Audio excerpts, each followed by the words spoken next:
So, hey everybody.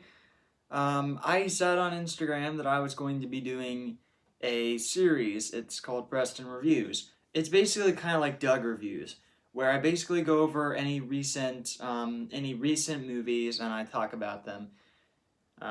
So today I'll be talking about Frozen 2. Um, I have a lot of like complicated thoughts when it comes to Frozen 2. Um, I did not enjoy Frozen 2 as much as I really wanted to. It's not because the movie isn't good. It's just because spoilers were already out at the time, and because you know, didn't quite intrigue me like the first one did. Um, Now the story, it's not like as complicated as everybody says it is, but it's still iffy and confusing and could get on kids and backs real quickly. It involves something with elementals, and honestly though, when I heard about the stuff with the elementals, I was like, oh my god, it's Avatar: The Last Airbender. Because it's air, water, earth, and fire, and it's like, doesn't that remind you of anything? I mean, obviously the elemental thing is a cliche thing to use, and obviously it's a big thing to use. But it feels like it's been done to hell and back. But I don't know. I guess they tried to do whatever they could with it. But with Frozen 2, it felt like not a lot was even really explored too much. Like the plot twists are somewhat predictable. Um, like in a way, it's like they do have the good emotion going for it and everything. But like the new characters that they use and everything, they're not really used to an extent. Like the Northoldrils and like the Arendelians, other than our leads and everything like that, they're not. They just show up and then they don't. They go in and out of the story a lot. um, Now another thing was one of the things I didn't like about Frozen 2 was specifically that they ruined Kristoff. They ruined Kristoff horribly. Like his main thing throughout this entire movie is basically like trying to propose to Anna and failing. And that goes on throughout the whole movie and it gets cringier every single time. And he even like there was even one where he like sings a song about being lost in the woods and there's an 80s ballad that's like right in the middle of it. If and I was like everyone kept saying there was even Doug was like there's a 80s ballad in this movie. I'm like where's the 80s ballad? And then while I'm watching the movie, I see reindeer singing in a formation that's like Bohemian Rhapsody. I'm like, oh, there it is. But yeah, I was like, oh, that is real bad. But even then, like I felt like Rob was right when it was like, oh, it's the ultimate act of desperation because like who would do something like that anymore? It's really weird. Um, and sometimes Kristoff doesn't even mention anything with the story. Like he's gone for like another half hour and he just puts the pieces together that Anna doesn't really want to leave him or anything like that. Because like in the movie there's like, oh, Anna left the kingdom with Elsa to help her, and Kristoff is like, oh, she left me, and it's like, no, but we are all like, no, that's not what it means. But he'll go on with the song and everything. He'll be gone for like another half hour to 35 minutes, and then he'll come back with the knowledge that it's like, no, that's not true. I'm like, wait, did he just figure it all out off screen? That's weird. Um, Throughout Frozen 2, everything with Elsa was great. All the songs were okay and everything. My favorite from the second film was obviously "Some Things Never Change," but a lot of the past songs, like a lot of these songs, try to replicate the same energy and everything that the other songs do. like some things never change feels like another for the first time in forever, or into the unknown is the new let it go, or like um or the Olaf's song with the "I'll understand when I'm older" is the new "In Summer," and it's like, okay, you can't get there. And there were some songs that were okay, and then there were some where it's like, I'll forget about it. Um, but none of these are used to an extent. The film felt extremely rushed. Like they'll go from one plot point to another, and it's just like, oh wait, these are frozen memories of the past, and you're like, okay, that was pretty fast, guess. And like even then, where it's like, oh wait, they're like going through a ruined ship or anything like that that looks like their parents' ship, and it's like, and Anna's like, oh wait, and then finds like this scroll and everything. I'm like, okay, then that's pretty fast. Seriously, like it's like none of it feels like realistic enough to be like an actual search thing or like being able to figure this stuff out on your own. It's like it feels way too it doesn't feel real because they're figuring it out way too fast than normal. Um, but like I said, everything with Elsa was great. Like everything with Elsa, you were telling a story, and everything with Elsa, we were finding out more about everything from beginning to end. And yet, when we go to like Anna and Olaf and Kristoff's stuff, it just kind of puts the story to a halt because we're not learning any more information, and instead we're getting either a comic relief situation or an emotional situation, and it's kind of stupid. But even then, it's like, okay, Elsa dead, Olaf dead. It's like, okay, that got dark, but but it's like, oh, they sacrificed themselves for the truth for about like 10 minutes. Yeah, there wasn't even really a sacrifice then. Um, but yeah, obviously. Um, but a lot of the moments are there. It's like when you go through with the troll stuff, you see like him with the like you see Peppy doing the thing with the not like Peppy from Trolls. I mean like it's like Poppy from Grandpoppy from Trolls. From Trolls as a part of the Troll tribe. He's using this magic and showing the dam and saying, n- like there's like a hidden truth or something, saying something like that, and it's like, okay, you already know. It's like the dam isn't supposed to be there or something, and then obviously that's what it is. The dam isn't supposed to be there, and yeah, and honestly, I was like, throughout all of this, when you're finding out about how Elsa got her powers and everything, I was kind of underwhelmed with the answer with how Elsa got her powers. I would have wanted to be like, okay, something happened. Or maybe like there was this big thing that was like done from birth or something, and it was weird. But but I don't know. Like the reason that Elsa gets her powers is a bit underwhelming. Apparently the answer is like their mother was Northaldrin, and she saved their father, who is an Arendelian, and they rewarded Arendelle by Elsa because like the Northaldrins take are people that listen to nature. They use nature to advance their living. Like they have elemental rocks, fire, water, etc. And and that's constantly used throughout this as well. And it's like, oh wait, okay, so Elsa was born with the same powers that a Northaldrin element does. She's the fifth spirit. I'm like, okay, I guess. Still, it was super weird. Like it wasn't like yeah, like you could tell they had a story and everything, but when you watch the film, you'll be like, okay, I guess. I didn't particularly hate this film in any way, but I just wasn't as emotionally invested in this one as I was in the first Frozen, which I went and seen in theaters twice. It was just such a great movie. As of now, Frozen 2 is now the highest grossing animated film. I'm not talking about the live action Lion King because that was live action. I don't consider it animated.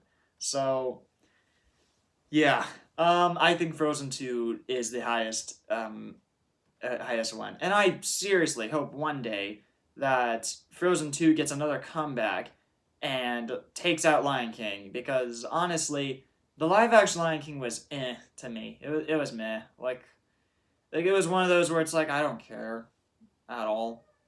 When it did but with Frozen 2, I actually felt like they were trying something new and interesting. But some of the execution was a bit lacking. Like I said, Kristoff was kind of ruined because his entire thing was revolving around a bunch of cringy attempts to propose to Anna and then failing every time or something like that. He finally does at the end of the movie, but at what cost? It doesn't. I don't know if it feels warranted. I guess.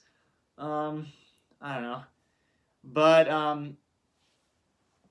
yeah, and Anna's okay, and Olaf's okay. But a lot of people would be like, okay, I understand now why Olaf was introduced halfway through the first one, because throughout the second one, he starts to grade a little bit, not to the point where he's like absolutely obnoxious, where it's like I cannot even, and then you leave the theater, but he does get a small bit annoying as it keeps going, because what I like about Olaf in Frozen 2 is just the existential crisis stuff. That's all it is. And I was okay, and it was pretty funny how he was able to tell the whole story of the first film from then, and it was like, okay, I guess, but like, I don't know. But with that though, that's about it. He'll sometimes make a lot of these stupid jokes that I'm not really a fan of. And that's it, I guess. But regardless, though, and Anna's main problem throughout this movie is she's always worried about her sister, like always. Like she'll worry about like going into fire, and she'll worry about like her going across the sea and everything. And I hate the whole thing where she's like, "We're doing this together," and like it's like not everything has to be done together, dude. Um, But like I said, the animation with Elsa's stuff is stunning. I love it. I love everything with Elsa's stuff. Especially when she's stopping the flood and everything. That's another spoiler territory, but I suggest you go watch Frozen 2 to understand what I'm talking about. Because I'm trying to explain as little as possible with Frozen 2. But spoilers are already out, and there's not a lot of people who probably haven't already seen it already. But I was just giving my thoughts specifically. I thought Frozen 2 was a pretty good film for what it was, and I get why a lot of people liked it. But I also get some of the flaws with it. Like, Kristoff was completely ruined, and even putting an 80s ballad in the middle of his song was just, ugh. Olaf got a small bit cringingly annoying as the series kept going, and well, not the series, as the movie kept going. Specifically because there was very few times that he ever actually zipped it, or like there were very few times where he actually talked about his existential crisis, or like when he was being serious. He would always tell these like jokes that don't even really land. And then with Anna, it was like her main flaw was specifically was like wanting to do things together with Elsa, and it's like we're not shutting each other out. It's like really, we're back to that. You do realize that Elsa's not trying to shut you out. She's trying to protect you. She's trying to protect you from dying. And she don't care if she, like, Elsa don't care if she dies. As long as she figures out the truth and gets everyone free. The promise, man. It doesn't have to mean she's alive for the promise. But of course, everybody does get out alive, unfortunately. The reason why I say unfortunately is because think about it. The sacrifice would have had merit and meaning if, they actually stayed dead. And that's dark, but like think about it. If someone sacrifices themselves and then immediately they're brought back, or like their memories are brought back, like in Gravity Falls, it's like it's not even really much of a sacrifice. But I don't know. It's a bit dumbish, but I don't know. But Frozen 2 was enjoyable, and the new songs are okay. They didn't quite hit as much as the first film songs did. The only one that really got to me was like some things never change, and then the different way they did the intro song, Vuile or something, or whatever it's called. They did a new way of doing it, and I love it. I love the like na na na hey ya na, and then boom with like that low bass as you're rolling the logo and everything. I love that. I love how it get like how that introduction and song and everything gets much better as the series kept going. Why do I keep saying series? As the movie keeps going, I mean. Um, I'm pretty confident that they may make a Frozen 3, but I felt like Frozen 2 kind of ended stuff the way that it should. I feel like Frozen 2 should just end at Frozen 2 in my opinion. It felt conclusive enough to be like, okay, we're done. But I don't know. So my final verdict when it comes to Frozen 2, I liked it fine. It was enjoyable and everything, and I liked it, but it just wasn't quite as enjoyable as the first film. And they try super hard to be like, oh, this is like the first film, but it's not the first film. It's the second film. And I like Frozen 2 fine, but it's not as enjoyable as the first film in my opinion, or it's a small bit inferior. See, that's the key words, small bit.